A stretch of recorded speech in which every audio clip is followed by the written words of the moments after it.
yo no sé, por ahí que estoy exagerando, ¿no? Pero, o sea, tú eres, si no eres el más reconocido de la infografía acá en Perú, eres de los más reconocidos. Yo no conozco a otro, al menos, que tenga la trayectoria que tienes tú y recién empiezas, en realidad, pues, ¿no? Porque estamos en una edad que recién estamos arrancando. Recién Pero, empezamos, en realidad.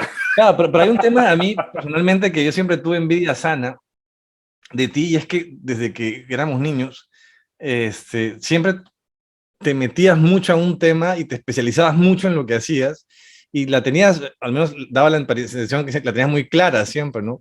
Ya fuera con el tema del dibujo, pero también con otras cosas, ¿no? Con el bajo, mientras todos te íbamos tocando como la banda del Chavo, tú ya estabas en una onda que estabas estudiando, o igual con la guitarra, siempre has sido como que muy metido en un tema que te apasiona y te vuelves muy, muy bueno en eso.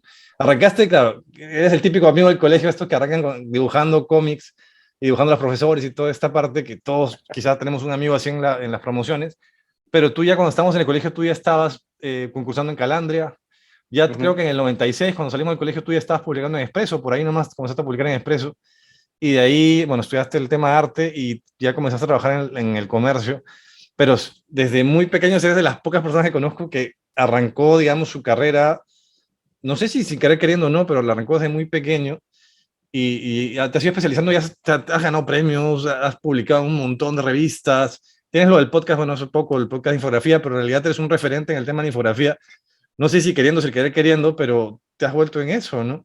¿Cómo fue que la tenías, cómo fue que te fuiste yendo hacia ese lado? ¿Cómo fue que desde pequeño tenías tan claro el tema del dibujo? ¿Qué te jaló a ese tema? Bueno, en primer lugar, José, gracias por invitarme, gracias. Siempre es un placer conversar en cualquier forma, en cualquier lugar, en cualquier momento, La con los distancia. buenos amigos. Bueno, en realidad sí hay referentes de la infografía acá.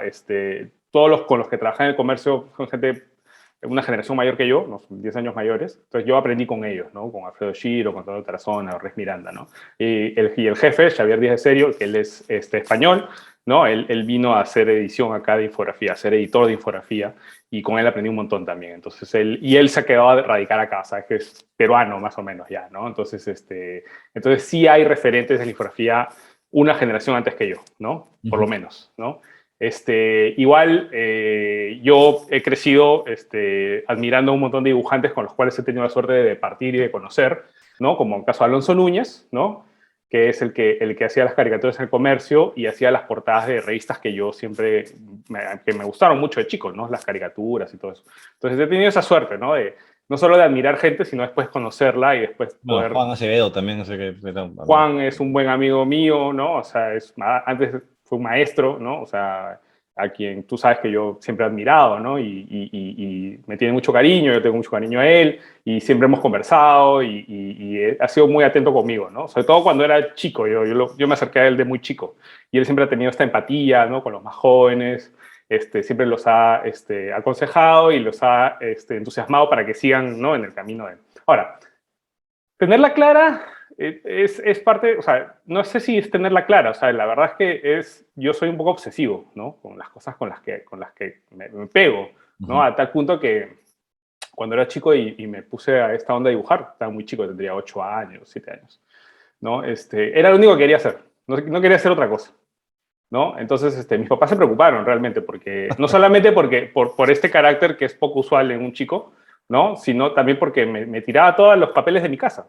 O sea, o sea, y papeles, montaña de papeles que había en blanco, yo me los desaparecía, ¿no? ¿Y qué empezaste Entonces, dibujando? ¿Qué dibujabas al inicio de cuando te comenzó a como dibujar? todos los chicos, héroes de la tele, ¿no? O sea, qué sé yo, ¿no? Me gustaba mucho Batman, me gustaba mucho, en un momento, qué sé yo, los Thundercats o después vinieron las Tortugas Ninja, ¿no? O sea, y así, ¿no? O sea, habían cosas con las que me enganchaba. Robocop, por ejemplo, me gustaba bastante, ¿no? Pero más que eso también no, yo no era tanto de leer cómics de chico, eso vino un poco después. Me gustaban mucho las ilustraciones que venían en los muñecos, en las cajas de los muñecos. Ya. Eso me sacaba de onda, ¿no? O sea, tener la ilustración y después el modelo a escala ahí, o sea, es una cosa que a mí siempre me impresionó. Yo guardaba las cajas con las ilustraciones porque era lo que más me gustaba. Y después fui conociendo nombres de ilustradores que se dedicaron a eso. Entonces había gente detrás de eso que Es más tenía un difícil hacer estilo. eso. sea, Claro. en empaque, digamos, en la parte de... Sí, man, Sí, o sea, y había toda una historia detrás de eso, ¿no? Entonces había gente que coleccionaba sus empaques y que los seguía, ¿no? Entonces, hace poco murió uno y todo el mundo empezó a hablar, ¿no? Que él era el que hacía los empaques de tal y tal y tal y tal personaje, ¿no? Entonces, claro, yo crecí viendo eso y era lo que me gustaba, ¿no? Aparte de lo que veías en la tele o en el Pero cine. yo no te recuerdo mucho, por ejemplo, de cuando te gustaban los cómics, bueno, yo te conozco en secundaria, pero digamos, no recuerdo que te gustaran mucho los cómics de superhéroes, como el resto. A ti te gustaban ya cosas mucho más de arte, más elaboradas. Tú me enseñaste a Robert Crumb, tú me enseñaste un montón Ujú. en esa época estabas en el Comic Under, ¿no?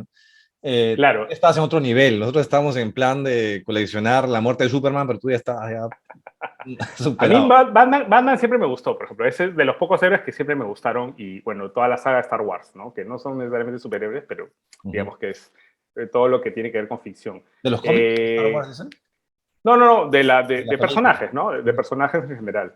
Pero sí, yo lo que hice fue ingresar a los 15, 14 años al taller de infografía del Museo de Arte. Entonces, el que dictaba el taller de cómics, de infografía, digo, de taller de historieta del Museo de Arte, y el que dictaba era Mario Lucioni, ¿no? Que es un estudioso de la historieta en el Perú, que ha hecho su tesis, y de hecho todos estamos esperando que pronto se publique esa tesis que se hizo en los 90s. Mario ahorita radica en Italia y está un poco desconectado, pero hay esa idea todavía, ¿no? De que se haya publicado su De la trabajo, historia del cómic. historia de las primeras historias del Perú, ¿no? Muy completo y que yo creo que se debería conocer, ¿no? Entonces, él dirigía el taller y él, aparte, él era profesor de la de Lima, ¿no? En comunicaciones y en la especialidad de cine. Entonces, es alguien que estaba muy metido en cine y cómics, ¿no? Y él traía siempre una ruma de historietas todos los sábados para que no solamente, o sea, nosotros no solamente dibujábamos, sino también leíamos historietas ahí. Y ahí conocí un montón de historietas que a mí me marcaron la adolescencia, ¿no? Y que no es tan usual porque no son cosas que encuentras en el kiosco, ¿no? Sino son Pues cosas tú más conocías cosas de bien librería, cómic distintas. europeo, corto Ajá. maltés, Chester Claro. Brown, ¿no? Robert Crumb, los clásicos de los Andes de los años 30, la edad de oro de la historieta, ¿no? Entonces esas cosas se me empezaron a influenciar bastante a mí, ¿no? Y claro, eran otro tipo de personajes, ¿no? De repente, a veces también muy autorreferencial, los autores que hablaban ¿no? sobre su propia existencia de manera bastante cruda. Robert Crumb es un ejemplo, pero después de él tiene un montón de hijos y nietos, Claro. por así decirlo, en el cómic, ¿no? Que siguieron sus pasos y los llevaron a otro nivel también, ¿no? Bueno, Entonces los hermanos tú Hernández. tienes un cómic que ganó un premio, una mención en Calandria en esos años que es tu historia, ¿no? Es parte de tu Sí, historia, sí, ¿no? o sea, estaba totalmente metido en eso, ¿no? Entonces, a mí me influenció bastante y me enseñaron que hay otra manera de contar historias, hay otro mundo, ¿no? En donde los héroes no siempre ganan o donde el protagonista no siempre es una persona con mucho dinero que rescata la ciudad todos los días, ¿no? Entonces, más bien todo lo contrario, ¿no? Gente bastante perdedora, ¿no? Bastante que se siente perdedora, ¿no? Y que tiene muchos problemas, por ejemplo son el marinero, como Corto Maltés, que es bastante cínico y tiene una relación con las mujeres bastante extraña, ¿no? Y así, ¿no? Entonces, No, Boogie el aceitoso. Bueno. Google el aceitoso, por ejemplo, ¿no? Entonces, mi mundo se empezó a llenar de esa clase de personajes, ¿no? Y eso es algo que sigue hasta ahora. He tenido algunos baches en donde no he querido ver cómics por algún tiempo porque estaba metido en otra cosa, pero lo he mantenido, ¿no? O sea, y mi colección está ahí y hace poco estuve de viaje y me metí en una librería que tenía cosas de segunda mano en Florida y que encontré un montón de cosas que yo pensé que nunca iba a encontrar, ¿no? O sea, por ejemplo, que se publicaron en los 90s y en formato de revista y ya no aparecieron más, ¿no? Entonces me los encontré de nuevo, cosas que yo creí que nunca yo los identificaba por la tapa, ¿no? Dice, oye, ¿y esto qué hace acá, no? Y me los empecé a jalar todos para llevármelos. Fue muy gracioso, pero sí, o sea, era una especie de estas librerías alternativas que tienen de segunda mano, ¿no? Además, en nuestros años, en los fines de los 90 en realidad, aquí no había muchos lugares donde comprar historietas, cómics, libros, no había pues espacios de eso. Recién comenzó ahí, creo que a armarse, pero estaba enfocado más en el tema de DC o Marvel o este tipo de cosas, ¿no? Ya, entonces, claro, o sea, yo me acuerdo que estás en otro nivel y claro, a ti te traían los libros de fuera, en muchos casos, los que tenías, porque acá no eran muy conocidos, pues. Pero de ese paso, o sea, tú comienzas en ese taller, No sé si hay más gente también que ha seguido haciendo cómics de esos alumnos que habían en ese taller. Mira, de ese alumnos me estoy contando con gente que todavía hace arte, ¿no? Por ejemplo, Julio Ortiz, que es una chica que de la Católica, mismo Vladimir Velázquez, el de Lima Antigua, Ya. a él nos conocemos desde chicos. Entonces, él también iba al taller, ¿no? Y era parte del Club Nazca. Entonces, nos conocemos de esa época con él, por ejemplo, ¿no? Y él, obviamente, o sea, sigue siendo amante de los cómics, pero él tiene esta web que habla de las cosas antiguas de Lima y de las restauraciones, ¿no? Entonces, digamos que éramos un grupo en donde más o menos todos nos conocíamos y nos hemos seguido más o menos, ¿no? O sea, igual con Mario, las veces que he venido a Lima he tenido la oportunidad de hablar con él y conversar, ¿no? Y siempre tratamos de encontrarnos. De ahí vino Calandria, participaste de Calandria, estuviste en un par de versiones de Calandria, y de ahí estudiaste historia del arte. ¿Por qué no estudiaste, por ejemplo, artes plásticas? ¿Por qué te fuiste a estudiar historia del arte? Mi mamá quería que yo estudie artes plásticas, o sea, tú sabes que yo O sea, digamos, nunca me sentí, mi mamá quería que estudie artes plásticas o arquitectura, decía que por ahí iba lo mío, ¿no? claro, te vio Pero, dibujando a los 8 años. claro, pero yo nunca me vi como un pintor de óleos o de lienzos, o sea, jamás me proyecté así, ¿no? Nunca me vi así y bueno, en términos de arquitectura me terminó encantando Ahora haces mucho en de la eso, facultad, ¿no? Claro, ahora. en Ajá. la facultad de Historia del Arte, pero yo entendía que la carrera me iba a ser difícil por mis limitaciones con la matemática, por ejemplo, ¿no? Ya. Entonces, de ahí me abstuve, ¿no? Además, tampoco me veía haciendo edificios, Claro, ¿no? La verdad al es que final no era lo tuyo hacer arquitectura no, realmente, ¿no? Claro. no, no. ¿Qué artista? Paralelamente con la escuela de arte, yo llevé estudios de diseño de publicidad, diseño Ah, publicitario en el IPP, ya eso no me acordaba. paralelamente. Sí, sí, Que tenía estuve un año. más práctico, ¿no? Digamos. Sí, me gustaba porque yo creo que, y esa época ya venía de los noventas la idea de diseño gráfico como una carrera, ¿no? Que no Ujú. había antes, ¿no? Claro, somos una generación de que muchas cosas son... Claro, era el boom, porque, o sea, empezaba a entrar la computadora, ¿no? Empezaba a entrar fuerte, a ser bastante difundida, y había necesidad, ¿no? De los negocios, de un montón de cosas, ¿no? De publicidad, en este caso, ¿no? Entonces yo dije, o sea, si voy a escoger algo práctico, que sea esto, ¿no? Ujú. No entendía el diseño gráfico tanto como una carrera universitaria, sino más bien como una cosa técnica, pero que igual me interesaba, ¿no? Ujú. Y bueno, y acabaste el tema, o sea, ¿tú arrancaste en el comercio cuando estabas todavía estudiando en San Marcos o fue después? Sí, sí, sí. De hecho, interrumpí un poco los estudios por trabajar en el comercio, ¿no? Se volvieron un poco más lentos, como Pero ¿cómo siempre que entras a entraste? trabajar. ¿Cómo entraste? ¿Cómo fue que entraste al comercio? O sea, tú A entraste ver, de frente a infografía, ¿no? ¿Perdón? Tú entraste de frente a infografía, o sea, entraste de frente a No, esa parte, ¿no? Ah, ¿cómo fue? no, entré como ilustrador. Ya. Entré como ilustrador, había un proyecto de Ah, claro, tú hacías todo. Sí, sí, sí, sí, sí, claro. claro, había un proyecto de hacer una revista para niños, que era una franquicia argentina, Aventuras de Genios. Entonces, un compañero de la Facultad de Literatura, Dante Trujillo, seguro lo conocerás, Claro, antes sí. No, no, no, sí sé quién que es. es autor, ¿no? Es autor y tiene la de Buen Salvaje, ¿no? Tiene varias iniciativas bien Sí. interesantes.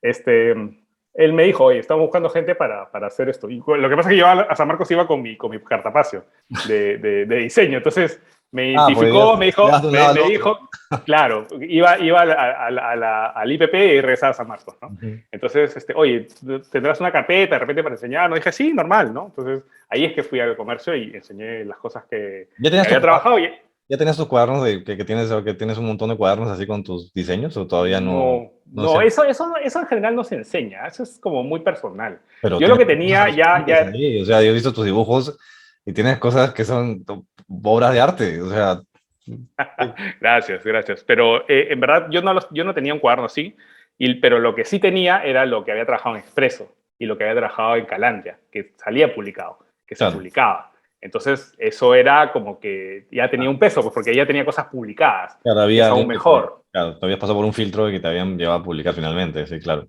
Sí, entonces ahí con Tito Castro y Pucci Piz, como editores, empecé a trabajar en Aventuras de Genios y aprender, ¿no? O sea, yo ya tenía un año de estudios de diseño gráfico, agarraba un poco la computadora porque había llevado estudios de Photoshop e Illustrator por mi cuenta, ¿no? O sea, en Toulouse me parece que había cursos de verano que agarrabas y te enseñaban un programa, ¿no? Entonces yo ya tenía algún conocimiento del software de diseño, ¿no? Ujú. Y lo que me permitió engancharme rápido con el trabajo y con el ritmo que te exige también una publicación periódica. Esto salía semanalmente, ¿no? Era una revista semanal, que es algo ¿Cuántos fuerte. dibujos tenías que hacer a la semana, por ejemplo? O sea, ¿cuántos se pedían en esa época? Podía ser un para al día, uno al día, ¿no? O sea, en los 3 días de cierre que teníamos, ¿no? Alguna cosa de último Pero momento, ¿no? en ese momento, digamos, ellos te pedían, quiero esto. Tú no tenías que estar procesando, o sea, no era, mira este texto que tengo, ¿qué le puedes poner? No, no, ellos me Ya no. pedían directamente lo que se necesitaba para el contenido local, porque había un contenido que venía ya de la franquicia y había un contenido que se hacía acá, ¿no? Que era una parte minoritaria de la revista. Entonces, esa parte la hacía yo con, ¿no? Con los dibujos y a veces se planteaban juegos o se hacían cómics, ¿no? Cosas de repente un poco más complicadas, ¿no?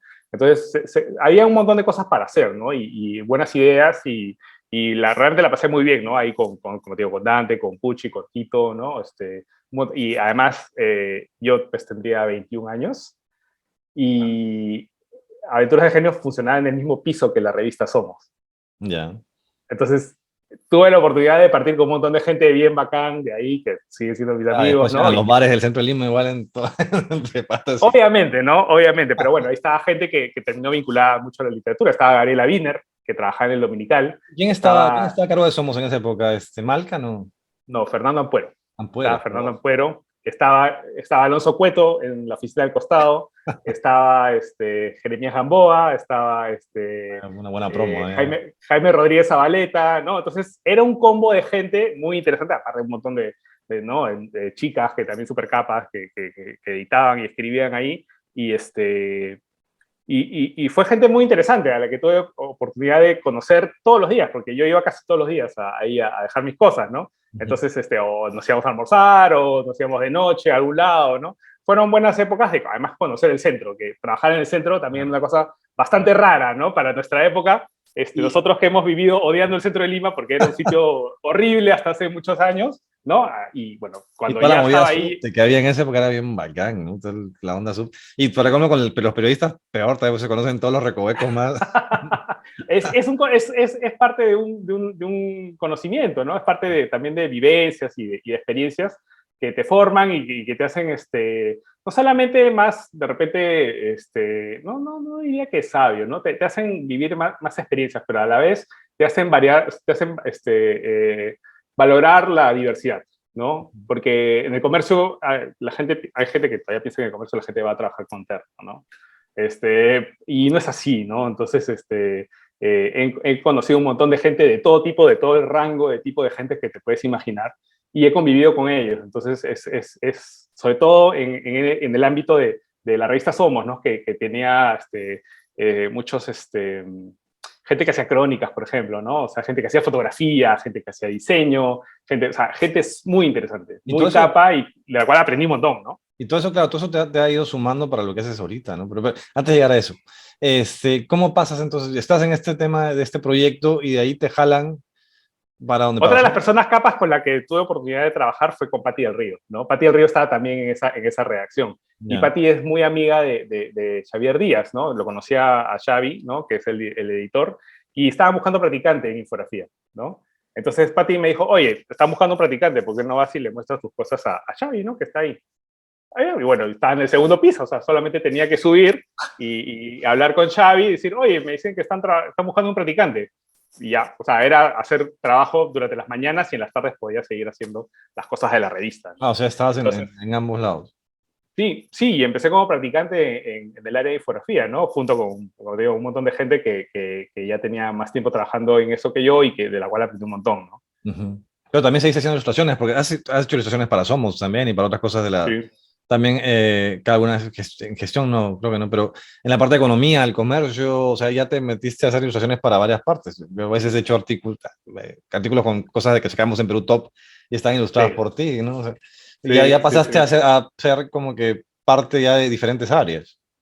Sí, de hecho, lo que tiene el área de infografía es que trabaja con todas las áreas del comercio, ¿no? Trabaja con el área de locales, política, trabaja con economía, deportes, ¿no? Entonces, el rango de temas se amplía y se vuelve algo cotidiano, ¿no? O sea, pasas de hacer economía a hacer cultural, y al día siguiente haces otra cosa, y al día siguiente otra, y así, ¿no? Pero y ahí, por ejemplo, es otra forma de trabajar, ¿no? Porque tú, al menos hay partidas en las que tienes que investigar mucho para poder llegar a plasmar eso en, ya sea en la computadora o a mano, como Ujú. lo hagas, pero hay todo un proceso de investigación para llegar a una Sí, infografía compleja, ¿o no? pero esas son algunas de las infografías que son iniciativa del área. La mayoría de cosas son cosas que te encargan, entonces el redactor va con el material ya investigado Ahí para que tú, ya cosas por decirlo.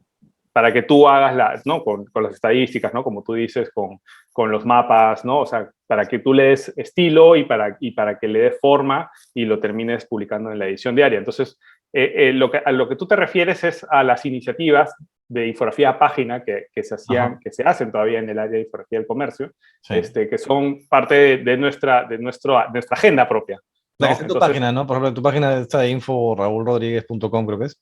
Ahí uh-huh. tienes infografías que son ya, imagino que hay todo un tema de investigación muy fuerte para poder llegar a eso, pero eso no es de un día para el otro, ni es de una semana, o sea, ahí No. tienes investigación espacial y la historia, es bien complejo, es periodismo dibujado, como lo has dicho en alguna entrevista tú también, o sea, hay un tema de periodismo visual muy, muy complejo. ¿Qué Claro, tanto? son reportajes, ¿no? Se llama reportajes en realidad, Sí, sí, ¿no? sí. Ese es un poco el término. Sí, sí, sí, sí, sí, eso. ¿Y eso cómo te toma hacer eso? ¿Cómo te... Porque entonces son iniciativas ustedes, pero ¿cómo propones una iniciativa de quiero hacer algo que me va a tomar 2 semanas de investigación para plasmarlo en eso? Primero, con la primera aproximación al tema normalmente no comunico nada. O sea, quiero ver si funciona, ¿no? Entonces, lo manejo yo internamente conmigo mismo. O sea, veo si tengo las fuentes, si tengo los teléfonos de los especialistas a quien llamar, si tengo el contacto Tú solo. yo solo, yo solo, Ya. yo solo. Entonces, cuando veo que funciona y cuando veo que hay tema y cuando veo que hay una oportunidad de publicar, por ejemplo, hay un aniversario o hay una fecha que se viene de algún evento especial, ¿no? Entonces, cuando todo eso se junta, yo le comunico a mi editor, oye, esto puede salir, o sea, está bacán, ¿no? O sea, es un buen tema, tengo los contactos, tengo todo, para avisarle, ¿no? Que en lo que estoy trabajando ahora. Eso no me exime de mi trabajo diario. O sea, yo Es sigo un proyecto trabajando. propio, digamos, Es tuyo. un proyecto propio que camina en paralelo con mi actividad diaria, ¿no? Entonces, y así siempre hemos trabajado, ¿no? Desde que yo he sido practicante hasta ahora, siempre se ha trabajado así, ¿no? ¿Cuántas horas duermes al día tú? ¿Cuántas No, horas? en realidad, o sea, dependiendo, ¿no? O sea, hay semanas así y semanas así, ¿no? Entonces, hay semanas donde se junta todo y todo está horrible, ¿no? Y duermes poco y a veces tienes que madrugarte trabajando, y hay semanas en donde todo es más llevadero, ¿no? Tú haces Entonces, un diseño y te dicen, por ejemplo, no, o sea, no me gusta, haz otra cosa. o sea, depende de algo que me pide el redactor o algo que yo proponga. Algo no, algo que te pida el redactor para el día a día, digamos. Rara vez, o sea, en algunos casos, más bien nosotros somos los que evaluamos algunas cosas de contenido. En el sentido, por ejemplo, te pasan una información para hacer un pie y no sumas 100%, Ya, ok. ¿no? Entonces, ese tipo de detalles pasan. Entonces, uno también con la experiencia se vuelve un filtro para detectar inconsistencias en la data. Entonces le dices, oye, ya sea que el mismo redactor ha generado la data o la fuente del redactor ha generado la data, le informamos que hay una inconsistencia, ¿no? Una edición, una especie de Entonces, edición de la nota, ¿no?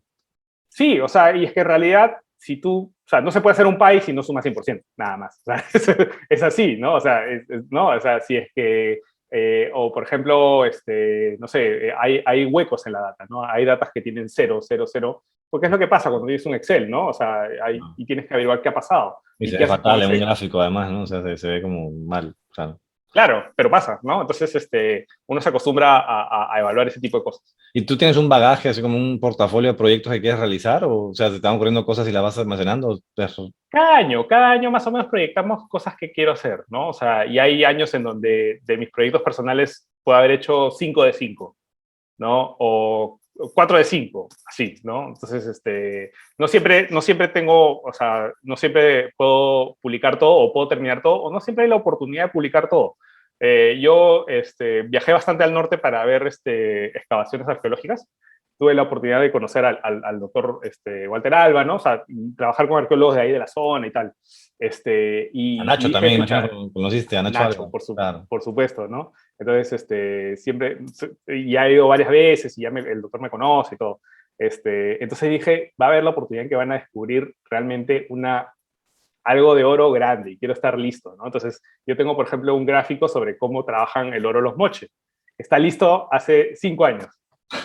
Ya, pasa que pasa. Y estoy esperando que descubran la pieza, ¿no? Para publicarla y que la gente entienda cómo es que, o buscar alguna excusa válida para publicarlo, pero no lo encuentro. Entonces, hay veces que los proyectos se quedan así, no es culpa de nadie, ¿no? Simplemente las circunstancias, ¿no? ¿Actualmente todos los proyectos que tienes son para el comercio o también haces proyectos para otro tipo de publicaciones? ¿Te piden para otras publicaciones? A ver, de vez en cuando he hecho, ¿no? Pero últimamente, además con la pandemia, eso se ha reducido bastante, ¿no? O sea, ese mercado de trabajo freelance y todo se ha reducido bastante y la verdad es que no he tenido, pero sí he hecho proyectos de libros. Por ejemplo, hace poco publiqué con los salesianos el libro de la Basílica María Auxiliadora, del centenario de la Basílica de María Auxiliadora. Un proyecto bonito, lo pueden encontrar en mi página web. Porque es el primer desplegable que hago, ¿no? O sea, es un gráfico que se despliega, ¿no? Y se ve la iglesia por el interior, se ve varios aspectos arquitectónicos, ¿no? Pero ese gráfico lo vengo trabajando desde el año 2017, 18, más o menos, ¿no? Entonces, pero bueno, digamos que es un proyecto que ha tenido su tiempo de maduración, ¿no? Y que también la pandemia lo afectó un poco, ¿no? La fecha de lanzamiento y todo eso. ¿Y cuál ha sido el Sí. proyecto así de investigación tuyo propio que te ha costado más? O sea, que ha sido más ambicioso, tú dirías. Hasta la fecha, claro. Ambicioso, ambicioso. O que te ha costado más, no sé, la investigación, quizás no tanto la... Mira, normalmente son los primeros que he hecho en el estilo que trabajo ahora, que es trabajar con infografía 3D, ¿no? O sea, proyecciones 3D con Blender, que es el programa que uso. Probablemente el de la Catedral de Lima fue el más retador, ¿no? O sea, hice un gráfico a doble página, la Catedral de Lima. El nivel de detalle no es tan grande, o sea, no hay, o sea, yo me he salteado algunos detalles, pero hacer esa fachada es una chamba tremenda, ¿no?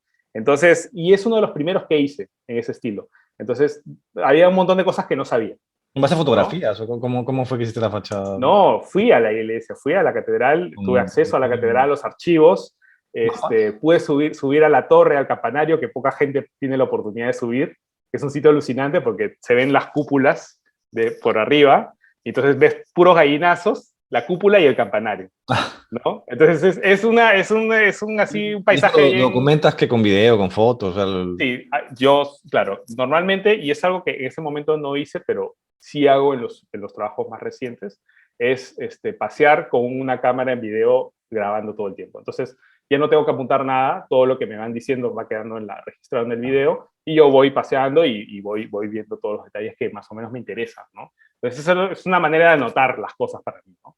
Mientras, además, la gente con la que he hecho trabajos, o sea, de los sitios donde siempre han sido muy amables y siempre me han recibido muy bien y me han tratado muy bien y me han guiado, ¿no? Entonces, he tenido la oportunidad de trabajar con gente que conoce a fondo su sitio, ¿no? De trabajo, ¿no? O sea, ya sea una iglesia, un monasterio o la Casa de la Literatura, por ejemplo, ¿no?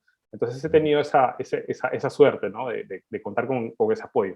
Y en general es algo que les entusiasma mucho porque es un tema de patrimonio y en muchos casos no existe infografías. Por ejemplo, yo cuando hice la Catedral de Lima, no existía una infografía de la Catedral de Lima, ¿no? Era primera que se veían muchas cosas.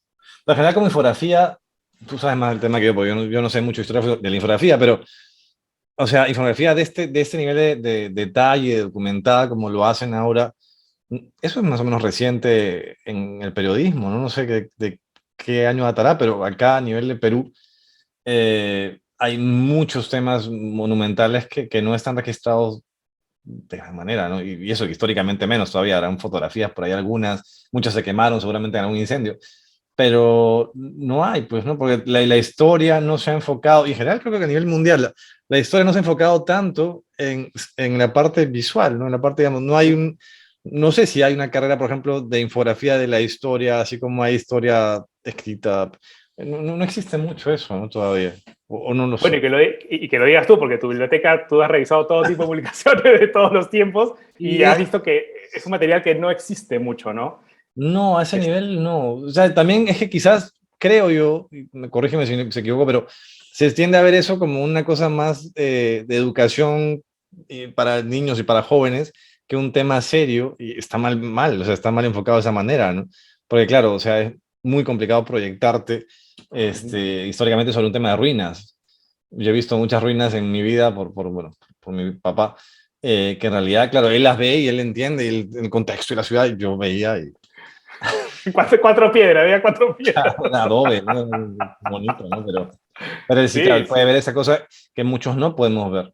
Entonces, Sí. hay habido reconstrucciones, sí me acuerdo, por ejemplo, Telefónica en una época hizo unos software sobre temas de arqueología que proyectaban cosas, pero digamos, conseguir esos CDs que sacaban en esa época Telefónica no era fácil. Ahora ya no existen, no están en internet, no están en una parte.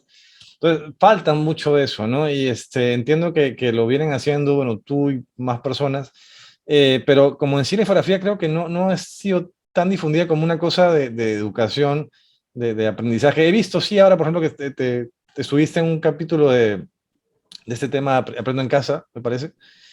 Tú tienes tu podcast, Hablemos de Fotografía, también, en el cual estás comenzando a difundir más el tema en Perú. Entiendo que en otras partes está más difundido, ¿no?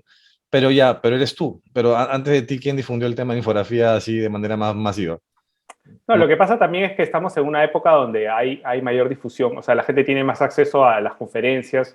Te digo, hasta hace unos par de años, la conferencia anual de infografía que se hacía en Pamplona, donde se juntaban los infografistas, entrábamos todos en un salón, ¿no? En un Ah, salón sí. de universidad. Pero además, lo que sucedía ahí se quedaba ahí. O sea, no se grababa, no se emitía, no salía por ¿Por ningún lado. qué? ¿Por qué el hermetismo? Desconozco las razones, pero esa es una de las críticas válidas que creo que le hacían a ese encuentro, ¿no? Después de eso surgieron otros tipos de conferencias también enfocados en visualización, que sí fueron más abiertos o tú podías pagar para asistir online, que es una forma bastante sencilla y que la gente pues puede acceder, ¿no? Ujú. Además, la verdad es que en eso de primeras cosas, yo sí vi lo que tú también estabas viendo, ¿no? O sea, que no había eso. ¿No? De algún momento se tiene que empezar y aunque sea se empieza por algo, ¿no? Entonces yo dije, Claro. vamos a empezar a graficar el patrimonio de esta manera, ¿no? Que es con proyecciones 3D, ¿no? Y te cuento una anécdota, o sea, cuando hice la Catedral de San Francisco, una de las cosas que yo estaba buscando era un mapa de las catacumbas, ¿ya? Bien. Y el archivista que trabajaba ahí hace más de 40 años me dijo que nunca había visto un mapa de las catacumbas. Claro, En todos los 40 años que tenía trabajando ahí, nunca había visto un mapa de las catacumbas. y Y no, hubo que hacer un mapa de las catacumbas. no existía. O sea, quizás existió alguna vez. Fui con un compañero, con Jan Izquierdo, fuimos con una wincha y empezamos a tomar medidas y a empezar a proyectar más o menos, porque además no lo hicimos como se debe hacer, evidentemente. Si tú, la persona que lo vea, va a decir, oye, esto está mal, obviamente, hay 50.000 errores, pero no había nada antes. O sea, ni siquiera hay un papel que se vea desde arriba cómo está distribuida las catacumbas de San Francisco, porque además Un fue caso, un ¿no? sitio que se hizo sin ninguna planificación. O sea, las catacumbas se excavan y las tumbas se excavan en la medida que tienes muertos. No, pero es loco además porque en realidad, o sea, ponte, los arqueólogos cuando hacen excavaciones, a ver, ellos van, excavan la zona y después lo grafican todo, ¿no? Porque o sea, no todo es monumental, no todo es Machu Picchu. Entonces hay cosas que, por ejemplo, se excavan y después se vuelven a enterrar o se borran para que crezca la ciudad porque no son monumentales. Entonces, pero todo está graficado y además en el gráfico, al menos, bueno, los gráficos que yo he visto son de mi papá, de la gente que trabaja con él, está cada capa, por ejemplo, una capa de arena, una capa de piedra, una capa de basura, una capa de arenilla, todo tiene un tipo ¿cómo le dicen a esto? De textura ¿Mm? diferente para poder entender las capas. O sea, hay información, pero claro, está en cuadernos de alguien, no está publicado, ¿no? Hay mucho de eso, con lo cual se podría levantar y está en los centímetros, está en elevación, pero están en cuadernos que ahí quedaron de las Sí, excavaciones, ¿no? Algunos se sí, han publicado, la mayoría no. sí, de hecho, y eso lo que hacen los arqueólogos es un registro, ¿no? Que ellos lo hacen de rutina, además. Lo Eso, hacen justo, siempre, claro. ¿no? O sea, Y yo he aprendido mucho viendo dibujos de arqueólogos, ¿no? O sea, viendo cómo tratan sus imágenes, hablando con los mismos arqueólogos también sí, en campo donde he estado también. Y me parece que hay muchos que tienen mucha habilidad para dibujar, son muy buenos dibujando, ¿no? Sí, de las cerámicas y todas esas cosas, yo me acuerdo de dibujar esas cosas y se ve increíble, pero Sí. claro, o sea, ya no sé, quizás las nuevas generaciones pues no han pasado al tema del 3D, pues, ¿no? Que es lo que incluso creo va a ser más simple o más fácil, ¿no? ¿Tú digo, ahora haces más temas en computadora o a mano cuando tu trabajo? Ahora, mi trabajo siempre parte alejado de el lápiz y papel y de la computadora. O sea, siempre, como somos periodistas también, o sea, empezamos buscando fuentes y viabilidad del tema, ¿no? O sea, ¿qué hay? Hay libros, hay publicaciones, hay alguna tesis, hay alguien especialista en el tema, ¿no? O sea, ese especialista va a querer hablar, es accesible, ¿no? Esas son todas las preguntas que se hace un periodista normalmente, ¿no? Y ahí es donde empiezo todo, ¿no? O sea, y una vez que he encontrado la fuente, he accedido a ella, he podido conversar, he podido recopilar, recién empiezo a planificar cosas con bocetos a lapicero, ¿no? En una libreta. Y de ahí recién paso a la computadora, ¿no? Pero ahora tu trabajo como, por ejemplo, a nivel de diseño en general, no solamente infografía, sino también los diseños que haces para el comercio. O ya no estás haciendo ese tema, también todavía haces, ¿no? Un poco de, no solamente ves la infografía, ¿no? También ves la parte de gráfica de los artículos, ¿cómo le llaman esto? Hago algunas ilustraciones Ilustraciones, cuando es perdón. necesario, ¿no? Cuando falta Pocas, algún ilustrador porque es domingo, porque no le toca venir y tal. O sea, pero ya siempre menos, ¿no? claro, en el comercio, o sea, en realidad se hace lo que se tiene que hacer, ¿no? O sea, Y, falta esto, se hace, ¿no? Y tal. y imagino que era tu trabajo más computadora que papel. No digo O mano, sea, porque al final es tu mano que, ilustrador, claro, en sí. ilustración, sí, ilustración de frente trabajo en la computadora. Y me gusta mucho el collage a mí. Ahí me gusta mucho el collage, me gusta trabajar mucho con los filtros de Photoshop, me gusta, o sea, experimentar con eso, ¿no? Porque no, o sea, digamos que no soy de dibujar en la computadora. No me Ujú. gusta, o dibujo en el papel o dibujo o hago 3D, ¿no? Pero no dibujar en la computadora no lo Entonces es hago casi. como con estos No, o pads sea, y tengo la tableta gráfica y todo, pero la verdad es que lo uso simplemente para que mi muñeca no esté dañada, ¿no? Para que no se dañe la mano. y sigues trabajando en tus cuadernos igual, por ejemplo, sigues dibujando tus ideas, se ven... Sí, Nunca vas a sí. publicar eso, porque en realidad hay cosas, Están en Instagram. Están en Instagram. hay como unas cositas, ¿no? Pero no ponen la... Sí, sí. Pero yo he visto que tienes un montón, igual. Y eso, cuando yo la última vez que vi tus cuadernos fue hace 15 años, y cuando vivíamos en Probablemente. Miraflores, 15 años, pues no, más o menos, ¿no? Probablemente.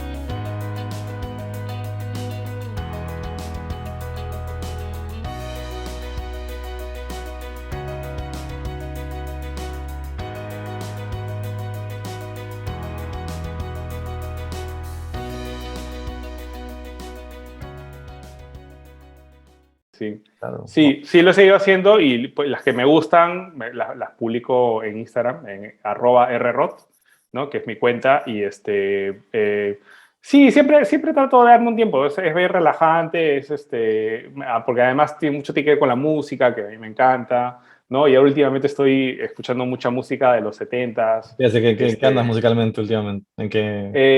He descubierto durante la pandemia, agarré el Spotify y dije, ya, bueno, ponme todo lo que sea funk, ¿no? No. Entonces, el algoritmo me empezó a leer, ¿no? Y además porque yo no cambiaba ninguna canción, simplemente lo dejaba ir, lo dejaba ir, lo dejaba ir, lo dejaba ir, y likeaba algunas cosas, ¿no? Ujú, Entonces, el Spotify, el algoritmo te empieza a sugerir a partir de lo que likeas. ujú. Entonces, me empezaron a surgir unas bandas y en algunas canciones reconocía los samplers de canciones que después se hicieron conocidas, ¿no? Ujú. O sea, en toda esa época se empezaron a generar mucha música que fue fundamental no solamente para el hip hop, sino para la música electrónica, Claro, ¿no? bueno, funk, sí, pues acá no se escucha mucho el tema del funk. No de los pioneros, ¿no? O sea, tienes a, ¿cómo se llama? Hay un hombre.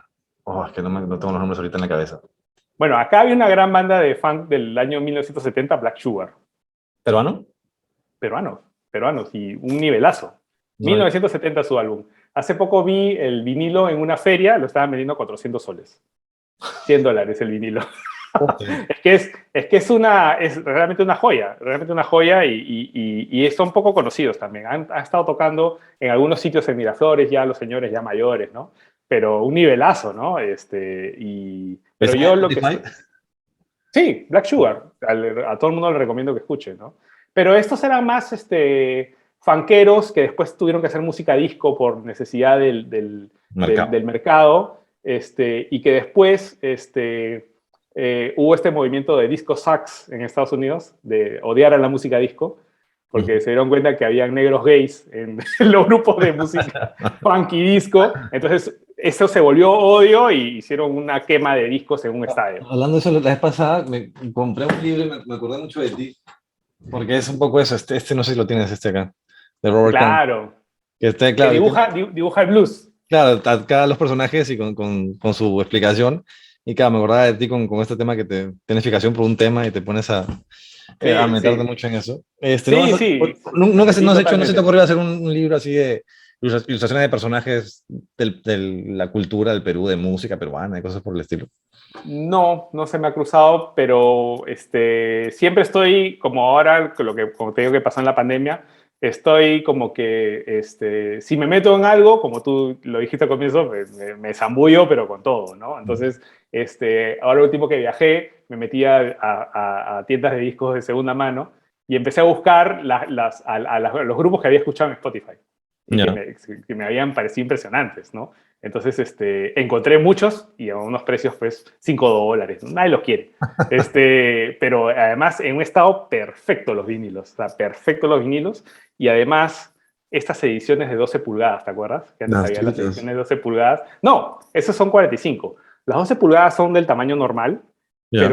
pero las bandas son más anchas. ¿Ya? Entonces, entra una canción en cada lado, o dos canciones en cada lado. En el tamaño normal. Ajá. ¿Y Y lo hacen cuál es así. el plus de eso? Eran promocionales, o sea, agarraban y hacían estos discos y se lo daban a los DJs. Y los Ya. DJs lo probaban en la Ah, pista de ah. baile. Entonces, si la gente le gustaba, aprendía, ya la disquera sabía por dónde iba la cosa. ¿Te avanza más Entonces, rápido? ¿Cómo es el tema para que se...? no duran más, o sea, son canciones de 5 minutos, 6 minutos, cuando lo Mm. normal son 2 minutos y medio o 3 a lo mucho, ¿no? Entonces, estas eran versiones extendidas, las famosas extended version, Para que ¿no? les pongan y Entonces, dentro de eso mezclen cosas. Sí. y para que la gente baile, ¿no? O sea, un disco, una canción de 2 minutos y medio no es nada, pues, ¿no? En una pista de baile. Entonces le pones una versión de 6 minutos, entonces ya la gente le entra más, ¿no? Entonces, eran estos discos promocionales y los puedes encontrar todavía casi que no los han tocado, ¿no? Y bien interesante porque te cuenta la historia de los DJs en realidad. Eso era lo que exigían los DJs y las empresas discográficas los hacían para ellos. Y los puedes encontrar ahí, versiones raras de canciones antiguas de los 70, ¿no? O sea, publicadas solamente para promocional, ¿no? Y los venden. ¿Cuántos LPs tienes ahorita en tu colección? No los he contado, pero no son tantos tampoco. No tienes muchos. O Sí, sea, tienes un montón, tienes un montón. sí, sí, tenemos un montón. Tú también tienes un montón. Hay un Pero cerro ya que no no, sabes qué hacer. yo ya con el streaming, honestamente, o sea, por el arte a veces compro, pero es que Spotify, el mundo ha cambiado tanto en este tiempo, o sea, nosotros éramos el inicio del cassette todavía, ¿no? Pero yo ya no compro discos, ¿no? O sea, salvo que el arte sea muy bonito, pero es ya por un tema más de arte que por un tema de la música. Yo sé que la calidad no es la misma, pero a oídos de un oyente común como yo, no me doy cuenta tanto de la diferencia entre un vinilo y un CD, honestamente. Sé que es distinto, pero mi oído no es tan bueno para esa cosa, la verdad. El mío Es, tampoco. El mío tampoco. O sea, yo lo que sé es que hay algunos discos que se hicieron para ser tocados en vinilo y hay discos que se hicieron para ser tocados en CD. no, pero aguanta, Entonces, pero o sea, a nivel musical, cuando tocas guitarra o cuando tocas bajo, o sea, tú tienes mucho más oído que yo. Y en este tema del fan que te ha agarrado, ¿también estás tocando o ya no tocas ya música? no, he dejado de tocar porque uno que mis instrumentos no están para hacer, necesitan mantenimiento, ¿no? Ujú. Y lo otro es que la verdad es que no me provoca, o sea, tengo la acústica que también la podría agarrar cualquier rato, pero tengo épocas, ¿no? Tengo Ujú. épocas en las que sí toco y no leo cómics, y hay épocas en las que sí leo cómics y no toco, o hago los dos, ¿no? O sea, en verdad depende. Tenías buenas guitarras y un buen bajo, me acuerdo. Ahí los tengo todavía, pero están Tu sucios cuñado y fue ahí el que te había ido a comprar ese bajo, me parece, ¿no? ¿Te acuerdas? sí, me conseguí un bajo blanco bien bonito de Epiphone. Mm. Ahí lo tengo todavía, pero me gustaría restaurarlos, ¿ah? Me gustaría restaurarlos y que estén para tocar. Sí, Yo mi definitivamente. batería no la tengo hace como 15 años, pues se la presté a Aníbal, a un amigo que es músico. Y luego, claro, yo la tenía ahí, la tocaba, no sé, pero él, que sí es músico de profesión, averiguó cuando se la presté, porque tenía un estudio, que esta batería que yo tenía, la Rogers, era una batería especializada en jazz. Y era súper especializada y súper buena y súper rankeada. Nosotros lo usamos Sí, me acuerdo que sonaba muy bien, los claro. prisioneros, pero, pero al final, era súper bacana. Y ahí está, o sea, un día la recogeré. Ahora, claro, con mis hijos chiquitos no puedo, porque si traigo la batería acá a la casa será para que los vecinos me tiren la puerta encima, ¿no? Pero sí, esas épocas eran bacanas de hacer música. Tu primo también me acuerdo que tocaba muy bien guitarra en eso. Ahora, en unas circunstancias, ahora que me mencionas, he podido mezclar, hacer cómics con música, ¿no? Hice con Víctor Aguilar, que es ilustrador del comercio, hicimos un cómic sobre los Saicos por los 50 años de demolición, ¿Dónde se publicó ¿no? eso? En Luces, en Luces. Y lo pueden ver en mi página web. Ahí está el cómic. Mucho El bien. cómic está en mi página web. Y puede mezclar de alguna manera este gusto por la música. Puede hablar con Papi Saicos, ¿no? Que es Papi Castrillón, uno de los miembros originales, ¿no? Y me contó, nos hicimos amigos. Cuando vino a Lima también hablé con él, ¿no? Entonces, reconstruir un poco esa historia fue bien bonito. Lo hicimos en una página, ¿no? Hicimos que entre en una página más o menos todo el proceso de un poco de cómo se generó el grupo Sí. y cómo se generó la canción, ¿no? Entonces son cosas que uno disfruta mucho, ¿no? O sea, porque además nos podemos escuchar con... Espera un segundo. Hija, estoy en una entrevista. De ahorita voy, amor. Cierra la puerta, por favor. Joder, en fin. Volviendo.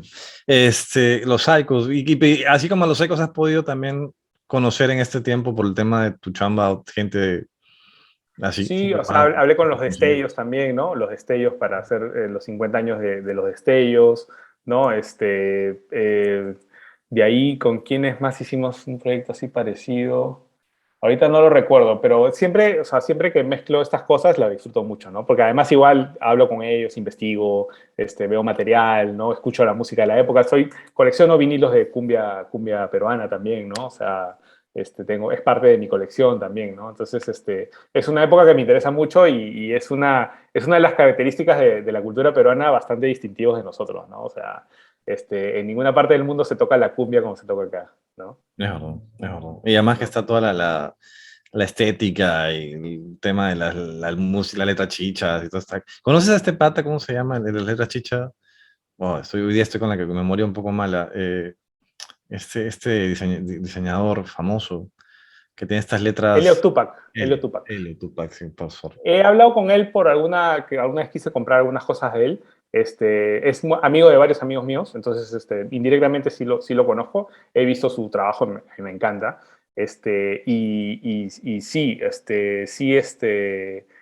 hay toda una estética ahí, como tú dices, ¿no? Hay toda una propuesta en la música tropical andina, ¿no? Ujú. Se mezclan tantas cosas tan disímiles, ¿no? Es de frente Y muy tan... norteños, ¿no? Pues está Elio Sí, Tupac, está Sherman, cosas así como que no tienen, o sea, no sé que no tienen una cosa mucho que ver con la otra, pero me refiero a que es una época en la cual mucha gente está creando cosas distintas de cierta manera que están bastante buenas. Hasta, no sé, Fito Espinosa, igual, que es una. O sea, igual, quizás son referentes de algo que había antes, ¿no? No sé si puedo, claro, me lo En metieron. realidad me refería a la época de la cumbia antigua, ¿no? O sea, me refería a los 70s, ¿no? O sea, cuando se genera la cumbia. La Y me chicha refiero a vuelta. disímiles porque, por ejemplo, se mezclaba gente que admiraba a Hendrix, gente que admiraba a Cream, gente que admiraba a Los músicos que hacían cumbia. a los boleristas, ¿no? O sea, mucho bolero cantinero en las letras, ¿no? Gente que admiraba a los músicos tradicionales, ¿no? A los saxofonistas, ¿no? Gente que admiraba mucho a Santana, en esa época estaba Santana, entonces, o a la guaracha, a la sonora matancera, entonces todo eso lo mezclaron y lo metieron a la coctelera y salió, ¿no? Nuestra música, nuestra cumbia, Oye, o sea, que es una cumbia que se toca como si fuera un grupo de rock, ¿no?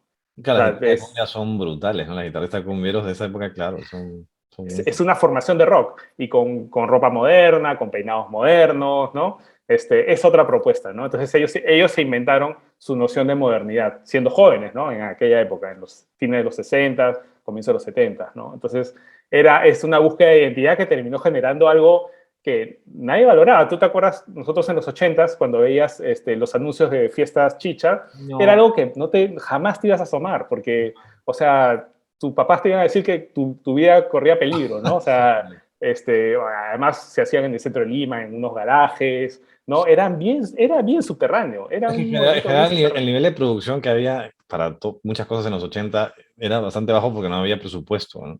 Entonces también eso le quitaba imagen de calidad, cosas que en realidad, o sea, artísticamente eran notables, ¿no? No solamente a nivel de cumbia en general, pero claro, sí, cuando nosotros éramos niños, la chicha era vista muy distinto a lo que se ve ahora, ¿no? La cumbia y todo esto. Ahora dicen cumbia, la chicha antes, ¿no? También, o sea, O sea, digamos, por ejemplo, depende a quién le preguntes, ¿no? Si tú le preguntas a alguien, a un cumbiambero del norte que hace chicha, te va a decir que no, ¿no? es muy Si le distinto. pregunto, sí, sí, porque la chicha se entiende más como es tropical andina, pues. O sea, la música tropical andina es chicha. Ahora, no toda la cumbia que se saca es tropical andina. O sea, hay la vertiente psicodélica, que es los destellos, por ejemplo. Hay la vertiente amazónica, que no tiene nada de chicha, ¿no? Que es amazónica, hablan de sus costumbres y de sus bailes y sus fiestas. ¿No? Y hay la vertiente norteña, que es como más de big band, ¿no? Ujú. Es otro estilo. Entonces, también depende a quién le preguntes, ¿no? O sea, Claro, igual, si ¿qué vas al sur, consultas? Claro. ¿no? O sea, o a la cumbia sanjuanera en el norte, no tiene nada que ver con la chicha, ¿no? Entonces, depende a quién le preguntes. No son intercambiables los términos, ¿no? Y estás en esa onda ahora, te has metido a... He hecho infografías sobre sobre cumbia peruana, sobre rock peruano también. Una de ellas está en mi página web, que es creo que la de cumbia, ¿no? La de cumbia está en mi página web, que es un poco como si fuera un mapa de metro, ¿no? ¿Y esa fue una Un mapa de metro. iniciativa tuya? No, o sea, es una iniciativa mía, pero que esa infografía de cumbia lo hice con Santiago Alfaro, que es un especialista en la cumbia. O sea, Santiago Alfaro, él es, aparte de ser especialista en industrias culturales, él es un estudioso de la cumbia. Entonces, un buen amigo además, ¿no? Ujú. Una vez fui a la Católica, a su oficina, y nos pusimos a hablar de cumbia como 2 horas, ¿no? Entonces, con esa conversación, agarré y empecé a elaborar este gráfico de los estilos, ¿no? Entonces las vertientes, porque además las vertientes confluyen, se cruzan, se intersectan, ¿no? Entonces hay ahí algo como para graficar, ¿no? En historia. Sí, Claro, qué bacán, qué bacán. Esa no la he visto, sí. esa voy a meterme ahora. Bueno, Es una nada, serie, o sea, hice de rock, hice de cumbia, hice de ópera peruana, hice de música súper. criolla y música, sí, música andina. Sí, Man, qué bacán, qué bacán. Salsa, sí. ¿no? Salsa no he llegado a salsa, pero no he visto mucha producción peruana de salsa, porque acá hacen muchos covers, me parece. Claro, históricamente debe haber habido, ¿no? O sea, en los 70s, en los... Habría Habría que que averiguar. averiguar, La ¿no? verdad es que no llegué a conocer. Nada, Rol, querido, qué bacán hablar contigo después de tanto tiempo. No te dejé, creo que antes de la pandemia ya es que estábamos los dos tan ocupados y tan en otras cosas que ya no. Alguna vez te llamé, estaba cerca de tu casa y tú estabas en una reunión, así que, Sí, y me dijiste, no, ¿por qué me llamas recién? Estoy en una reunión. tenemos que juntarnos. De todas Nada, maneras, querido. oye, súper bacán todo lo que estás haciendo, me encanta, me encanta. Y nada, que la gente que vea, sí que vea tu página, porque si hay cosas muy bacanas. Fuera que igual compran el comercio y te van a encontrar de todas maneras ahí, porque siempre estás. Pero hay cosas muy pajas que hay que ver. Y vi un reportaje, o no sé qué, te hicieron en Canal N también, que está en tu canal en el canal de la infografía de YouTube. Tienes un video que te hicieron en Canal N donde está cómo haces una infografía también. Que está ahí Sí, la muestra. es un video que preparé para la conferencia Infobis, que fue en diciembre de este año. Es una conferencia que se hace en México sobre Ya. infografía, ¿no? Es la más importante ahorita, ya que no está Malofies, que es la que se hacía en Pamplona. Ahora Infobis me parece que es la más importante, ¿no? Y es bueno porque es gratis, la gente se puede conectar y lo puede ver en vivo, ¿no? Entonces, preparé este video de cómo se hace un gráfico de Breaking News, estando en pandemia, ¿no? Estando metido en mi casa y tratando de recursearme como pueda de la información que había, ¿no? Para este caso de la discoteca que intervinieron en el policía, 2020, sí. ¿no? Sí. Sí, entonces Bacán. está ahí, pueden verlo, están también en mis redes, en mi página web. Y nada, encantado de hablar contigo, José, como siempre. Y también te sigo en el podcast, así que estoy siempre pendiente de las cosas en las que estás siempre opinando todos los días. Ahí, Gracias, Felipe. infórmate. Un abrazote. Ya nos Un estamos viendo. abrazo, cuídate. Saludos por casa. Gracias, igualmente.